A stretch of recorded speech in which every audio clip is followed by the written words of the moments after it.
Hello, everyone. Welcome to episode 9 of Out of Character, the show where your favorite creators drop out of character for an hour to talk with game designer and host Marc Tassin, that'd be me, about their art, their process, and the nerdy stuff that inspires them. From the secrets behind their craft to the ins and outs of the business to the game shows and books that they can't get enough of, it's a unique and candid look at the people who create the stuff that you and I love. So comments are open throughout the show. And so if you want to take a look and put any questions you have in or things that you'd like to say, feel free. In the meantime, though, I think that pretty much covers everything we need to get through at the beginning here. And I'd like to introduce our guest, Jim Zub. Jim, thanks for coming to the show. Hey, thanks for having me. I really appreciate it. Hey, so for folks who maybe don't recognize your name or face right offhand, tell us a little bit about yourself and your work, the things that you create. Sure. So I'm probably best known as a comic book writer. I've been writing comics professionally for, oh my gosh, probably 15, 16 years now. I've done work for almost every major comic book publisher in North America, Marvel, DC, Image, Dark Horse, Boom, IDW, you name it, Dynamite. I've done all kinds of different projects for all kinds of different companies on properties you probably know. Everything from Dungeons and Dragons to Conan the Barbarian, The Avengers, Black Panther. I've written a Batman story. I wrote a run on Samurai Jack. All kinds of really, really fun stuff. I had the chance to co-write Rick and Morty versus Dungeons and Dragons with Pat Rothfuss, and then carried on solo writing the sequel myself. Just all kinds of stuff. I'm a lifelong gamer and video gamer. I love role-playing games and board games, and getting to work on this stuff is an absolute thrill. And right. Just continually kind of amazed that I get to be a part of this stuff and get to bring these stories to new readers all the time. We always talk about that desire to talk to your teenage self and go, oh yeah, you're not going to believe what I'm going to be doing. I started playing Dungeons and Dragons when I was 9 years old, and with my older brother, and to think, the kinds of stuff that I would get to do and the experiences I would get to have thanks to comics and thanks to games, I still, pinch myself all the time. One of my favorite memories is actually getting the chance to bring my older brother Joe to Gen Con for Gen Con 50. And so he had never been to a Gen Con, and he got to go to like the biggest one ever. And, I had been going for quite a few years. I have a booth that I share with Howard Taylor and Tracy Hickman and Laura. And it's an amazing experience. And you can sort of get, I don't want to say complacent, because I think this industry is always really exciting, but you could sort of take for granted that that's what you do. This is part of your job. You get to go to these conventions, and seeing it kind of through his eyes and kind of the childlike wonder and excitement that he had at the con was such an absolute thrill, and kind of really, reconnected us, I think, to that shared kind of nerdiness that we love. Yeah. And I mean, it's clearly this has been like part of your life forever, right? And, yeah. And so you did a TED Talk even recently. I did. About this, right? Yeah, I did a TED Talk a little while back about the kind of the influence that role-playing games have had on my life and my creative career, and the way that kind of really reframed and changed the way that I thought about my career, and the kinds of things that I learned from role-playing games, and how they made me better at my job, made me better as a team player, made me more flexible and creative, and inspired me to want to tell stories and bring those stories to people and entertain people, because that visceral feeling of being at the table and having people respond to what you create was so intoxicating, was so exciting. And it still is, to this day. And I joke with people that honestly, when I'm writing stories, when I'm writing comics or other fiction, that there's a part of me that is essentially, it's just role playing. You're putting yourself in the role of these characters, and you're trying to think your way through this story and imagine how they would react and how to treat them, consistently throughout the story, and how to build and evolve them as you go. And so for me, it's like being a comic book writer somewhere between being the dungeon master and being a player all the time, because I'm creating these scenarios for my cast, and I'm also trying to put myself in the heads of the characters and come up with their reactions and dialogue that feels very natural and exciting and entertaining, every single time. I've actually know some writers who have used role-playing games to help them get through tough scenes. They will actually like build it out, and they'll say, all right, guys, here's the scene. What are y'all going to do? And it brings in Right. like personality traits they never would have thought or reactions they never would have thought and helps them sort of figure out where they're getting stuck. Have you ever done anything like that? I haven't done anything directly like that. It's funny because, I've been writing the official Dungeons and Dragons comic throughout the life of 5th edition D&D, and I've got this huge sort of wellspring of, inspiration in terms of games and characters and campaigns I've played over the years, and I tend to draw more upon those, not even one-to-one kind of comparisons. Like one of the characters in the Heroes of Baldur's Gate, the D&D series that I've been writing like for so long, he's named after a character that I played, when I was in high school, but he's not that same character. Yeah. Like Yeah. Krydel is a very different kind of a character, and he's got very different motivations. But I always liked that name. I thought that name was really funky, and he is a Mhm. scoundrel and a bit of a thief and things like that. So you find little bits of inspiration or little funny moments that you realize you can draw upon. But I've never done like the one-to-one of saying like, okay, here is the actual story, here's the cast. I'm going to push that out and try and gamify it in that way. I think it's more just like getting into that mentality and sort of Yeah. realizing, okay, I've got to be, I am, what does this character want and what do they need and how can I make this fun and engaging?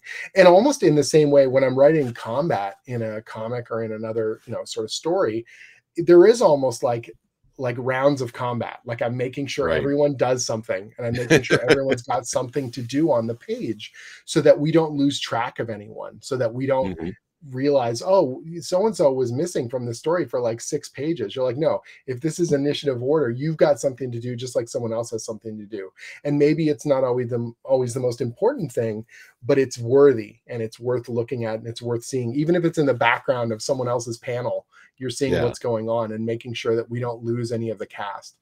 I never realized that almost every single superhero project I've written has been a team book. And I Mhm. think that there's very much like a gaming kind of background to that I'm used to having a campaign and I'm used to having multiple players and multiple characters to kind of balance out. And so I like that. I like the dynamic and I like the friction that creates between characters and the potential for drama and romance and conflict in all these kind of interesting ways. And so I tend to sort of tune it up and tune it down almost like it's a role-playing game campaign. Not into, Yeah. if I'm writing superheroes, obviously they have very different abilities and they have very different Sure. kind of motivations, but there's still that sense of everyone is a player and everyone is an important part of our cast, and don't lose track of them. Make sure that they've got something to do and a reason to be there, at the And table, if you will. Yeah, right, and I mean, I think the thing too is when you're writing a team book, your audience is gonna be connecting with different characters, and absolutely. if they've come with the hopes of seeing their character, even if they just get a small part You and they got just it. get forgotten in the background, it can be hugely disappointing, right? Oh, absolutely. I've got a new team book that's launching later this summer at Marvel. It's called Thunderbolts. It's kind of an amazing feeling for me because my first Marvel gig was writing Thunderbolts. I wrote in 2016 a completely different team lineup of the Thunderbolts, but it was such a it was my first kind of foray into writing for the Marvel universe and getting to dig into that kind of continuity and the stuff that I love because I grew up just collecting Marvel comics like crazy. And now getting a chance to come back and write this new iteration of the Thunderbolts in 2022, like 6 years later, it feels really nice. I get to work with Sean Isaac, who's an artist that we actually worked together on the original Thunderbolts. So there's this nice kind of full circle kind of feeling, even though it's a different book and the cast is very different. You've got it there on the screen. It's Yeah. Hawkeye is the leader of the team. You've got Monica Rambeau. You've got America Chavez. There's this character called Persuasion, who's pretty obscure if you don't know, kind of like old school 80s Alpha Flight stuff. And there's a young character who's taken on the mantle of Power Man from Mhm. Luke Cage, who's Yeah. really amazing. And then we've got a couple new characters that we're creating for the team as well. So the guy who's in the upper left-hand corner, he's literally called Guts and Glory. And he's like this kind of cyber soldier throwback kind of 90s character that we're having a ton of fun with. And then the little monster guy who's at the bottom, he's called Egro the Unbreakable. And he's very much in the vein of like a Kirby monster, like from like the 60s, the weird Mhm. kind of creepy, Fin Fang Foom and all these Gugam and all these bizarre creatures that Kirby and Stanley and Jack Kirby would create in some of the even kind of pre Marvel superhero stuff that they were doing at the time, the more like the horror kind of books. And so he's a real like a kind of a nod to those old school kind of feel, and the fun dynamics that we can generate with this team and their purpose. Getting to write Clint Barton is an absolute blast. He's one of my favorite characters, and he's got this underdog kind of quality. Like, people make a lot of jokes about it, but it's true. Like, you're the Archer on the team full of superheroes, or on the Avengers or whatever. Like, literally, Monica Rambeau's entire body can be turned into energy and cosmic forces. She can fly. America Chavez can punch dimensional portals out of the air, and she's got super strength. Persuasion can take over people's minds and completely change their actions, and Hawkeye's got a bow, and he's just as good. Is amazing, and who he is as a person, who he is as a leader, is what matters. You know what I mean? It's not just about raw strength or raw ability, although he has a lot of skill. It's so much more than that, and that's what's it's kind of fun, and to put these characters through the paces and to put them through the kind of put the gears on them and test their abilities and their ability to get along with each other. That's the kind of stuff I love. So Marvel's seem to have keyed into the fact that I love writing team books and that I do the dynamics well, and they just keep sort of bringing that stuff my way, and I'm really happy to do it. So I'm just happy to see Monica Rambeau getting better known, because I was such a Captain Marvel fan when she's in the Avengers. Yeah, day, she was the leader of the Avengers for a while in the 80s. And for me, because I was collecting in that early 80s through to the early 90s period, she was Captain Marvel. Like, Carol Danvers was off in space with a different, I think her code name was Binary, and she was this like cosmic being flying around the universe. She would not come back and be Captain Marvel until the mid to late 90s. And so for me, Monica Rambeau was the Captain Marvel. She first appeared in an Amazing Spider-Man annual, and I bought that and I freaked out. I was like, this character is so cool. And then she joined the Avengers, and that run of the Avengers is one of my favorite. Roger Stern's one of my favorite Marvel writers, and he just knocked it out of the park on some of those stories. Absolutely love it. John Buscema is one of the greatest comic artists of all time. He's known probably best for his stuff on Conan, but his Silver Surfer stuff and his Avengers stuff was always incredibly inspiring and amazing. And he's so my Avengers vision, right? Like when I picture the Avengers, they look like his art. That's that's the thing. There's certain artists who indelibly kind of you associate with particular runs or particular characters, and everyone else is like the weird stunt double version. You know what I mean? They're fine, but they're not quite the right one. The face is a little off, and the eyes, they don't quite look right. You're like, you're trying really hard. You're a really good cosplayer, but you're not quite. Conan is another great example. You're right too, because like Conan, it's like that's Conan, period. Well, and it's interesting because you got people who are very much like the Barry Windsor Smith Conan is the Conan. You know what I mean? Or the Frazetta Conan is my Conan, right? Like from the original, like from the novel covers, like that's Conan the Barbarian. But then, John Buscema is like very close second, where it's like he did so many of those seminal stories that I absolutely love and couldn't get enough of on the printed page, particularly the original black and white stuff in the Savage Sword magazine. Like, that stuff was killer. And because it was in the magazine format, they got away with a little bit more violence and a little more titillation and kind of, it was something really special. It was really powerful stuff. And Roy Thomas and the other, writers that sometimes would adapt stories and other times would go off on their own original stuff. They just that stuff ignited my imagination. Between Dungeons and Dragons and Conan the Barbarian, I was just like deep in the paint for anything sword and sorcery. Like that was my jam. You know what I mean? And even the Marvel universe, it was like the magic and the mystic and the supernatural characters. They were always the ones that grabbed my attention the most, because it felt like kind of an extension of what I was playing in Dungeons and Dragons or what I was reading, in Conan or in the D&D novels. And so like Doctor Strange, just an amazing character, or the Scarlet Witch, like what a cool, character, or Ghost Rider or Blade, or like any of those characters who were like either hunting monsters or wielding a sword or casting spells. Like that was the jam. Like that was, oh my gosh, I've as people who watch the show probably know, I've undertaken the challenge of reading, starting with Fantastic Four #1, and I've been reading forward on Marvel Universe. I'm up to 1975. Nice. There are it's like monsters and kung fu all the Yeah. time, man. It's like Yeah, yeah. I werewolf mean, by Stan night, and the Tomb crew of and Roy Dracula. Thomas, all those guys, they knew how to kind of dig into a trend. Like if, oh, kung fu's the big thing, we're doing kung fu. Oh, Oh black yeah. exploitation, all right, we can do that stuff. Like Yeah. whatever was really hot, they figured sword and sorcery, we're in there, man. But And they lucked into some stuff. There was, there's some stinkers in there, but they like, Marvel lucked into getting the license for the Star Wars comic book series before anyone knew this was going to be a big deal, and right. other things like that. Conan the Barbarian. It's so funny because Roy Thomas.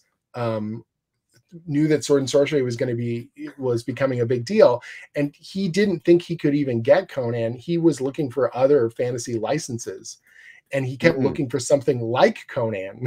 And right. then suddenly was able to get in touch with the actual rights holders, and they were like, why don't you just do Conan? And he's like, well, can we afford to? And they were sort of like, like this stuff's getting good circulation, but it's not undoable, Yeah. particularly with the popularity of Marvel at the time.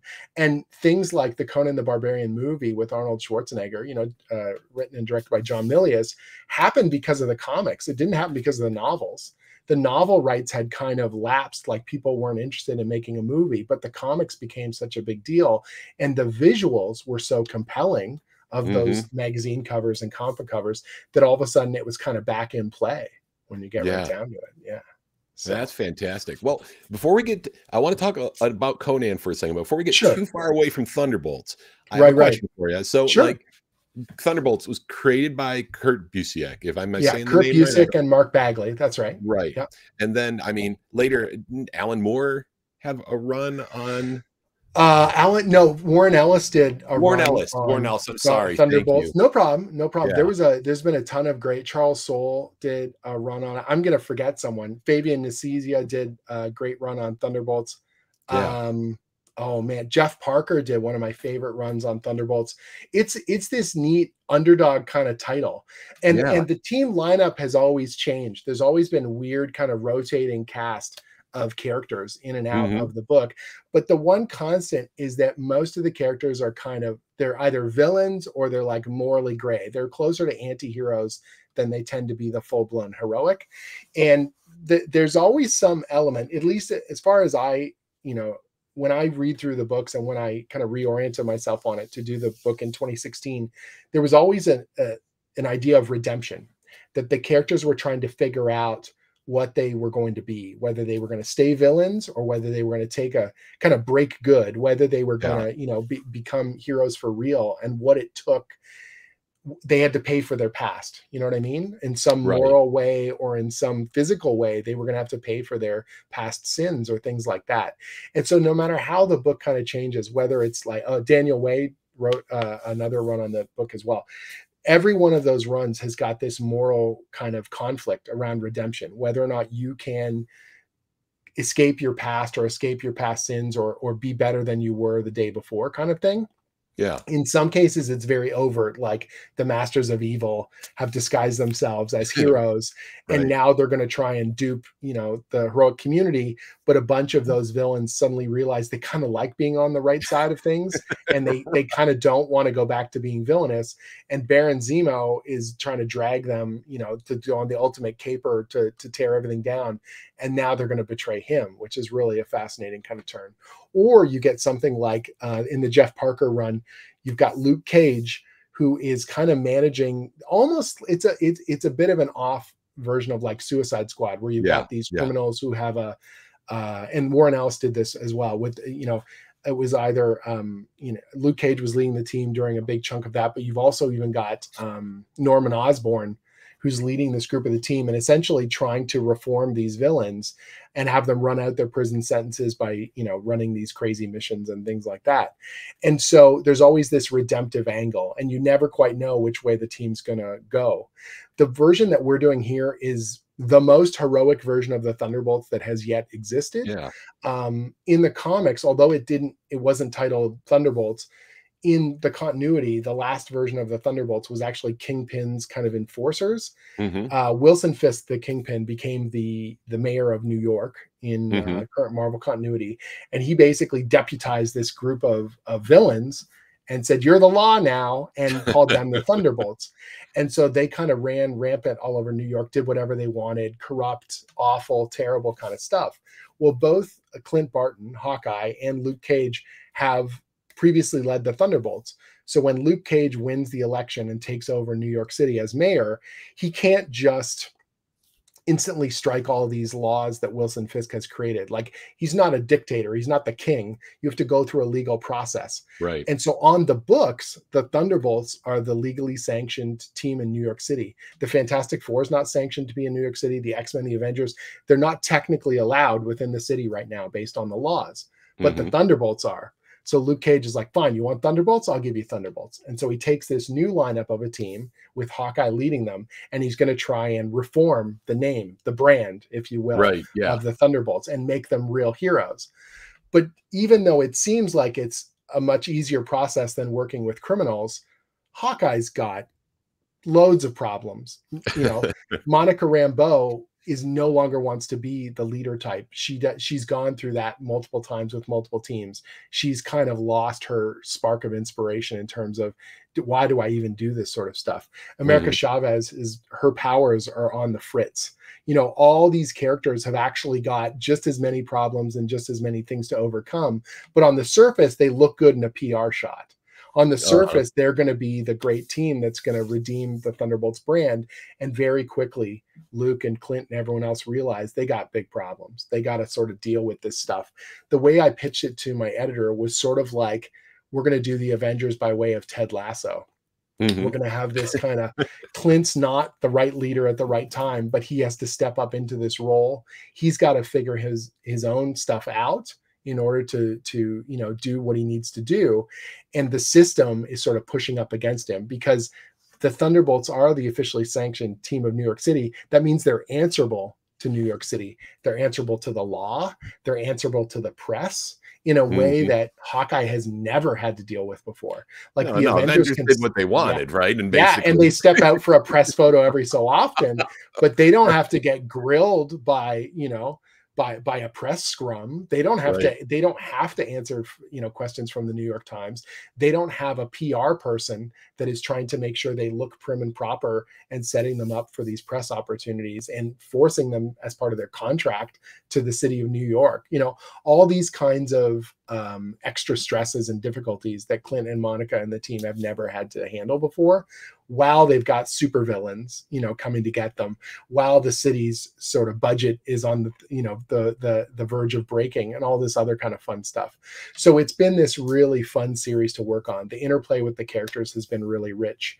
There's a lot of comedy, which I love to write. There's a lot of interplay and banter, and then there's big, crazy, you know, Marvel action in all the ways.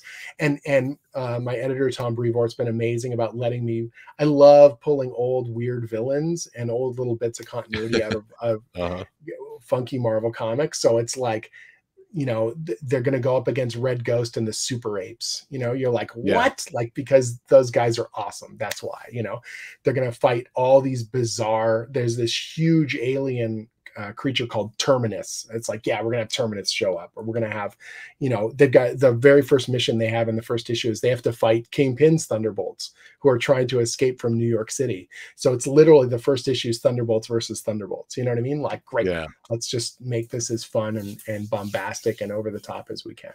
So I imagine with any big name property like this, and the reason why I was talking about some of the people who wrote before is that one of the challenges is when you go into it, you know, how do you sort of just say, I'm just going to do my own thing and I'm going to tell a great story, and not sit there thinking like, oh my God, you know, so-and-so. There's hundreds of issues of the previous series. Yeah. Exactly right. You know, for me, some writers I know very much have a mentality of, don't show me anything that came before. I don't want to see it, because then I might fall into the same kind of ruts or whatever. And I kind of take the reverse approach. I love the continuity, and it inspires me to make sure that I don't deke the same directions, or if I'm going to use stuff, I'm going to build on it. Right. Yeah. So I love doing the deep dive research. I read, you know, when I took over Champions, which was like the young heroes of Marvel, you had Ironheart and Ms. Marvel and Miles Morales and Sam Alexander, the young Nova, and all these characters. And they, between them, they had probably 300 issues of stuff in all their individual series. And I read it all. And when you're Yeah. reading for research, it's very different from reading for fun. I've got literally a notepad beside me, and I've got it on my tablet, and I'm reading. And every time there's a character or a really good line of dialogue or a location or a background character, I almost said an NPC, a background character, I'll write down their names. And because I might use it, because it might be important later. You know what I mean? Well, and I think that fans who have been reading for years, that's really appreciated, because that's Right. part of why I love Marvel and DC. It's Well, why I love Doctor Who, right? It's because it's it's a got this very rich unique thing. story. These interconnected creative universes exist, and people appreciate them because, yes, in a soap operatic manner, they never end, but in the best kind of way, they never end. You can Right. continually, they can inspire you and surprise you in all kinds of amazing ways. And your ability to sort of pull a thread and then start to unravel this bigger blanket of ideas, and constantly weave in new things. And that it doesn't always mean you have to trash the past. It's about utilizing it and reframing it and seeing it from a new point of view and being Right. excited about it. And that's what I really love. So, I don't want to retread the past. And some of my Right. absolute favorite superhero stories very much made an effort to kind of go big, big Mhm. swings and big changes in characters. And that's okay, because that's part of how you generate drama and how you generate conflict. But that doesn't mean you ignore the past or you pretend the continuity is not there. Right. And so if I can do a thing where I can tether something really funky or have a character mention, that you talk about some alien races, and then one of the characters goes, "Oh yeah, I've been to space before." It's like, great, you're paying attention. You know what I mean? And even Right. that, but my goal is always, when I was a kid, I jumped into the middle of all these runs. My first issue of Amazing Spider-Man that I bought with my own money was Amazing Spider-Man 231. And it's got this character called this nobody character from the Serpent Society called the Cobra. And he's like wrapped Right. around Spider-Man's body or whatever. It's like it's a random issue in the middle of the run. It's not important, but it grabbed my imagination enough that I started reading the book monthly after that point. And then, because I knew there were 230 issues before this, there was this feeling of being in the midst of this just creative maelstrom that I was constantly discovering new things. And you didn't have digital and you didn't have trade paperbacks. And most of those old back issues were really expensive. So when they would mention some old bit of continuity, when some character would say, "Oh, last time we went to Wundagore, this happened," or "last time we went to the Savage Land," and you're just like, in your head, you imagine this ongoing history and how vibrant and valuable that is.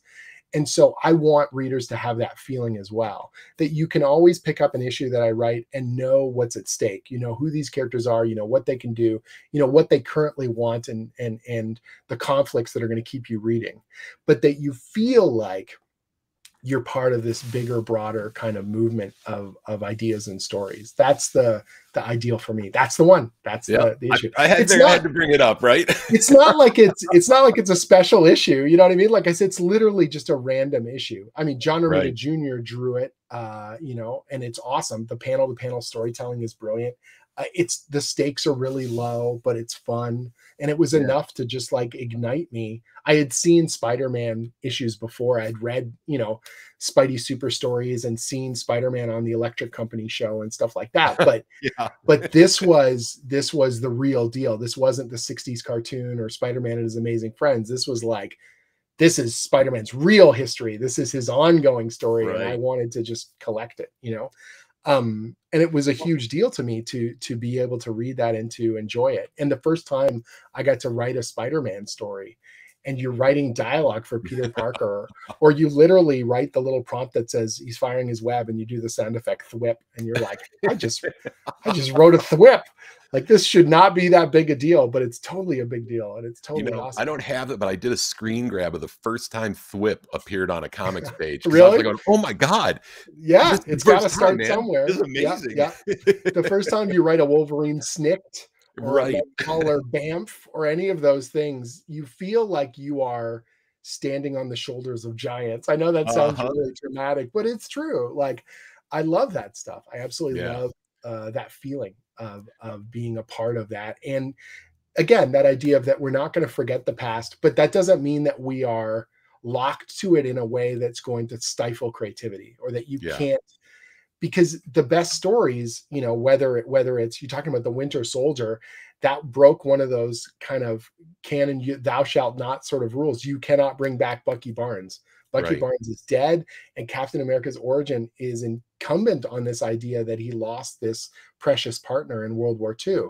And yet one of the most seminal Captain America stories of the modern era, you know, Ed Brubaker does this incredible story called The Winter Soldier and makes it just awesome, like just But I think delivers on what's it on all interesting is, fronts. Yeah. you know, in that case, though, what he's done is he's taken Bucky. Bucky's still dead, right? Right. That's the Oh, point, is Bucky is that gone. Yeah, they yeah, may, the Winter yeah, Soldier, from exactly. that perspective, Bucky is still dead, and Captain Yeah. America still has to grieve the fact, and I think that's Oh, sure. interesting because it's one thing to grieve someone who's really died, but it's another thing in your life to grieve someone who's not who they used to be. And a loss of And innocence. Yeah, yeah, exactly, right? absolutely, right? Yeah, And the idyllic version of your World War II career, you know? Yes, you were fighting the Nazis and evil and all this sort of stuff, yeah, but you also had this rich partnership with a friend, and now what is it, right? And that's really cool. Like um I love when writers take big swings like that and it connects, obviously.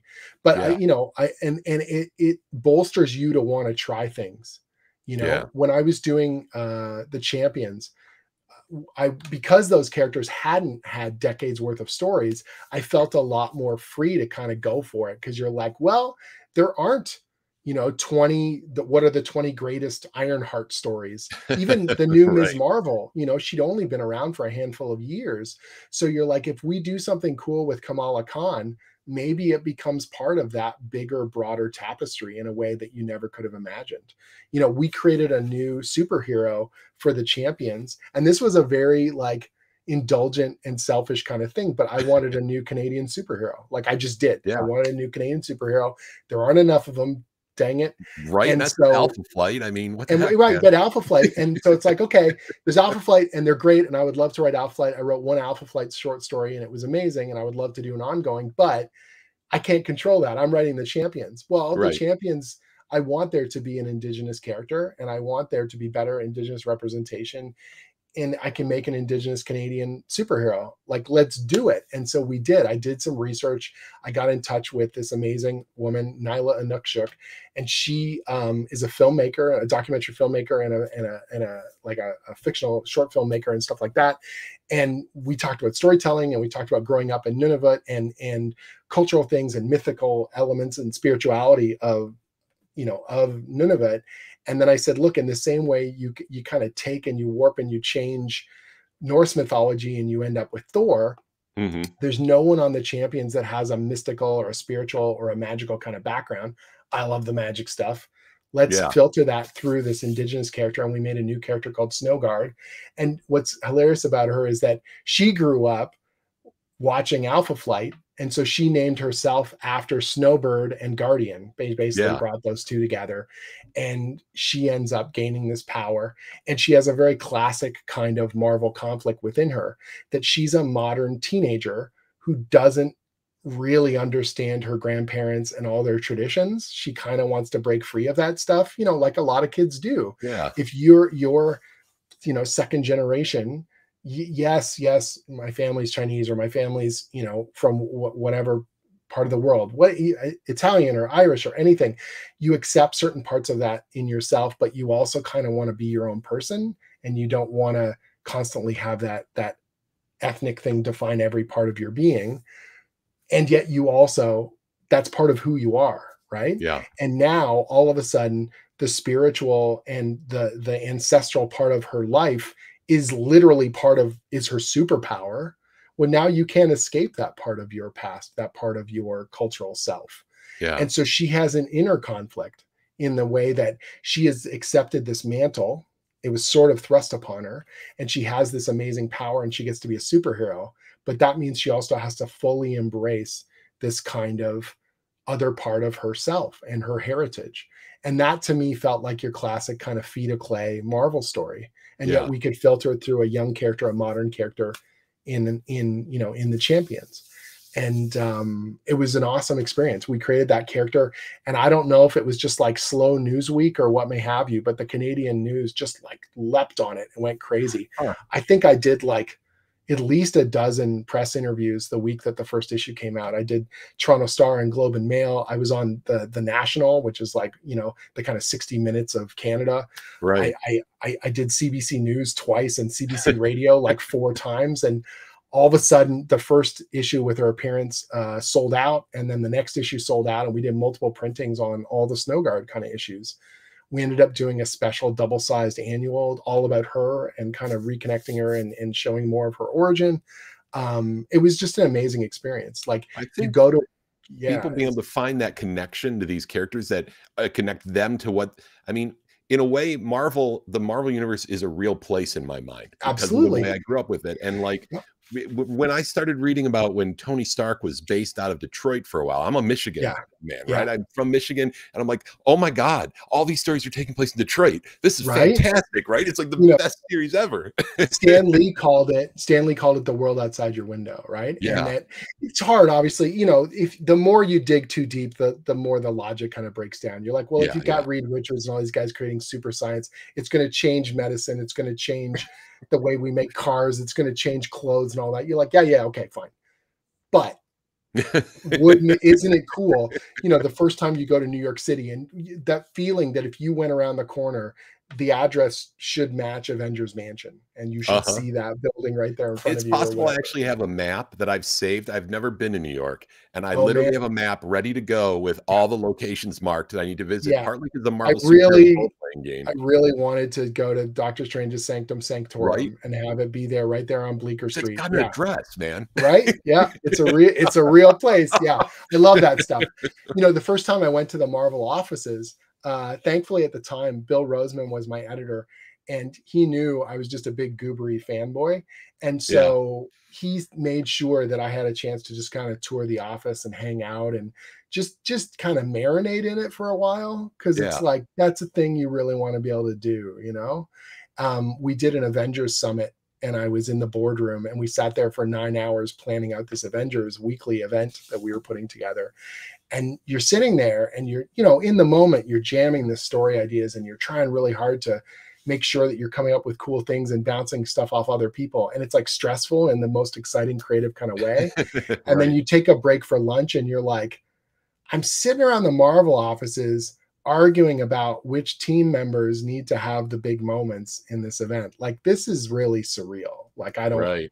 I don't know if I can ever fully ratify this in my mind. You know what I mean? So Especially where the place that all those characters and all those yeah, stories held in your mind. Yeah, yeah. it's a very bizarre experience, And and you're you're like joking with people and you like any other creative endeavor, you end up having a bond with those people and you have your own little in jokes after the time you finished because you just built up this amazing kind of momentum with a group of people. It's very valuable to me. It means a lot to me. You know, working on yeah. Dungeons and Dragons means the world to me because it opened me up to these creative possibilities and the chance for me to carry that forward with something like the Young Adventurers guides, for example. You actually read Um, my mind because I wanted to oh, did talk I? about Okay. it. Yeah, look, see, I've got the Oh, there picture you up go. and ready to Okay. go. I was gonna say, "Hey, Like I want to talk about some D&D stuff." So, yeah, the young adult guys are so special to me and to so many people now in ways that I can't fully process.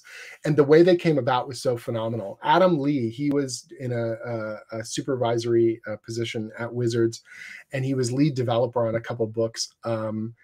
He was doing approvals on the comic book series that I was doing, the you know the Dungeons and Dragons comic book series, and we had done several arcs of the comic. He really enjoyed it. He was really loving the way that my hilariously my editor at IDW had not played Dungeons and Dragons, and that was uh-huh, good because it meant you had an outside voice that was looking at these and going, "Are they good stories? Are you not just inside baseball, but like are we telling a good story that anyone can pick up and get?" Right? Rather than just right. being like so in the weeds with, you know, all this kind of stuff.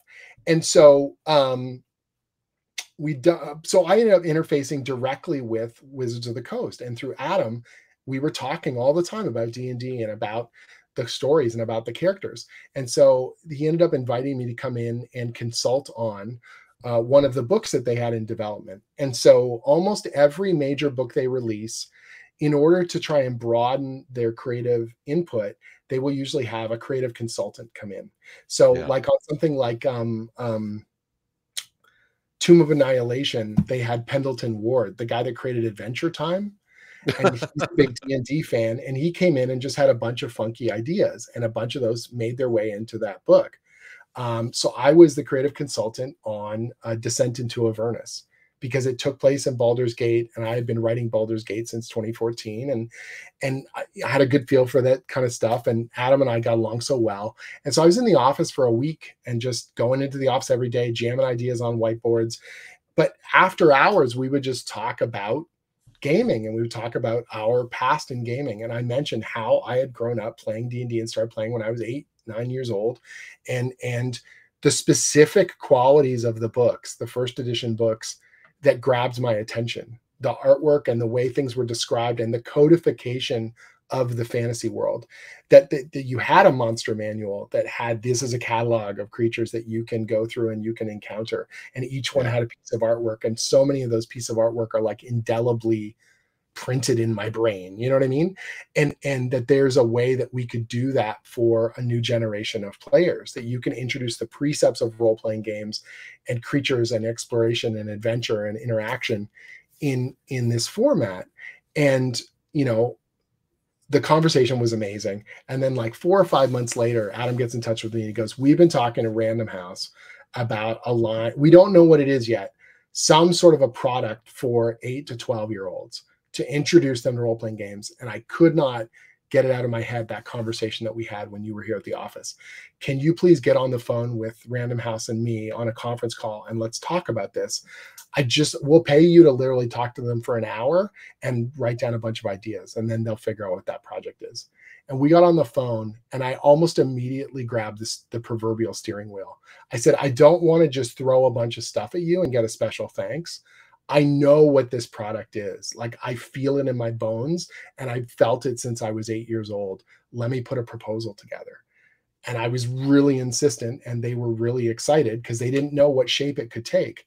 So And so if someone didn't know what this book was, well, how would you describe this series? Like, how would you sort of sum up? So it's like a visual guidebook to the precepts of role-playing games. What is a role-playing game? It's not a bunch of charts, and it's not even rolling dice, right? Yeah. It's about social engagement and interaction with your friends and building a collaborative kind of creative story that you don't know how exactly it's going to go, and you don't know how it's going to end. And there's one person who acts as the dungeon master, the narrator, or whatever, but it's really about what are your options, right? So what are the different classes? What are the races of the characters? What are the creatures and the places you might go to ignite a young player's or just a new player's imagination, and give them the confidence that they can sit down at the table and not speak authoritatively, but speak with enough confidence to go, I am a half orc and I'm a barbarian, or I am an whatever, cleric, or I'm a this or I'm a that. And I know broadly what my role is in this group, because a lot of times I talk to new people and they always say, oh, I always wanted to play Dungeons and Dragons, or oh, I heard it was a lot of fun, but I couldn't do that. And you're like, why not? Because it's just talking. Like, it is really just talking. There is not a giant exam, and if you don't know the answer, if you don't know the number of hit points or a saving throw or something, we kick you out. No. I mean, it depends on the group you play with, but yeah, for the most part, yeah. This isn't even like a sport where, like, if you don't know the rules to baseball, they're going to be like, you're running the wrong way around the bases. Like, it's not like that. You can learn as you go in such a free form kind of way. And so I wanted to sort of bottle up that excited feeling of, here's what you have at your disposal in the worlds of Dungeons and Dragons. And my idea was, let's repurpose a bunch of artwork from the Player's Handbook and the Monster Manual, the Dungeon Master's Guide, and kind of rejig it into this kind of narrative delivery vehicle, these little guidebooks perfectly sized for new, young players.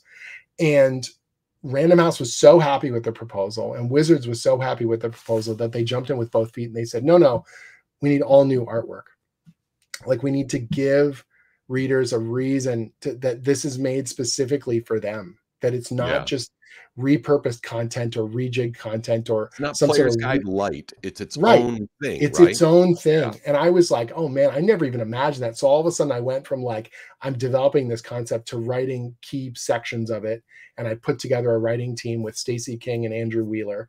And they start writing sections out in this narrative kind of voice that I figured out and templated for the book. And then we started art directing it because we're like, the artwork shouldn't look exactly like regular 5th edition D&D, but obviously it's going to use it as the springboard for what we want to do. Yeah. And then we just started to take bigger swings thematically. So like Monsters and Creatures is not organized alphabetically, it's organized by place. So you start underground. And so we Mhm. have all these subterranean creatures and different, some of them are dangerous and some of them are huge and some of them are small, but where they're all underground. So if a kid wants to put a story together, this is the area they go to tell a story in the caves, you know what I mean? And then you come to the surface and now you're in the forest and now you're in the valleys and then you move up through you go through graveyards. So there's all these undead creatures all thematically kind of linked together. And then you move up the mountains. And then the last section of the book is in the sky. So we finish the book with dragons. So the Yeah. biggest, coolest, most iconic creatures from Right. D&D is how you kind of punch it at the very end and get kids to just, it blows their minds, right? What's And interesting is that this yeah, is more than just in theory, right? Because when these came out, yeah, first I loved reading them, but when they came out, all my nieces and nephews, all many of my buddies, gaming buddies, friends were all in that 8 to 12 group. And yeah. so I started loaning out my copies, and then they all had to have their own copies. And then I've got pictures of these kids that my friends would send me, go, look And at they're them, just man. like They're clutching making their them. own Yeah, world. They got yeah, characters yeah. they've drawn up, and they're It so is the excited greatest. because it's a They've been beautiful way. translated into 6 languages. We get fan letters, and I get literally photos of little kids in France clutching these books, or kids in Portugal or wherever, and writing up their character ideas and telling me, what they're doing with their stories or where they're traveling or how excited they are to go to whatever Castle Ravenloft or the Temple of Elemental Evil or crazy stuff like that. And it feels like it's come full circle. Like Yeah. I'm 8 years old and I'm bringing that energy to these kids as well. The librarians love them, schools love them, and the clubs that teach kids role-playing games. We've had adult new players who love them too, because they also feel intimidated by things like the charts and the numbers and the statistics. That, Mhm. when you look through the player's handbook, if you were to outline, this is the narrative section and this is the rules crunch. And I love crunch. Don't get me wrong. I Yeah, love right. strategy and I love let's roll up, meteor swarm and all this kind of stuff. I love it. I do. But imagine you're coming into this cold and someone tells you we're going to tell a story together and you're like, where's the story? Well, it's kind of there and it's a little bit there and there's a little chunk there, and if you piece it all together you'll understand what you're supposed to do. And you're like, but I also see 70% of the page is stats and what is the range and what is my initiative and all this other stuff, and it's like, that's not, I'll tell you when to roll the dice. Yeah. What you need to know is what role you want to play and what your personality is and what motivates you and what you're excited about, It reminds me a little bit of those beginning coding systems Yep. that people have come Yep. up for writing code, where you can write software using images and things, and it gets Yep. kids into the mindset of how this works without Absolutely. really Absolutely. delving into things like object oriented programming and things. Right. But as they develop, like, that's one of the things that's happened is now it's a few years later, all those kids are playing D&D. Right, two of And them are and running and their own weekly games. I, Right. I think that's also been the huge windfall of the live stream games, is that there used to be this bottleneck of, well, someone's got, if you just got given those books, particularly you're talking first edition D&D or a lot of the old role-playing game books, someone just hands you that big tome and you're like, what do I do? You're like, well, we're going to do a thing. My brother and I figured it out when we were 8 and 12 years old, but man, Yeah. we made so many mistakes because no one told us what encumbrance was or how these things function. And all of a sudden, my brother, every session we would sit down and he goes, I got this part all wrong, so let's start again. I was like, I don't want to start again. And he's just like, well, but we've been doing it wrong. And it's like, no, what we didn't realize was, first of all, there is no wrong if we're having fun. Like, obviously that's not the most Right. important Right. thing. But second of all, if someone could just show us, it would be so much easier. And the live stream games just destroy that bottleneck, because now you can watch a group of people playing, see how easy it is, see how fun it is, see how engaging and interactive it is. And you can't help but want to do it, you know, by the Yeah. time you watch the end of a really good stream game, and you're like, oh, this is easy. I can get my friends together. I could be the dungeon master. I could be the game master.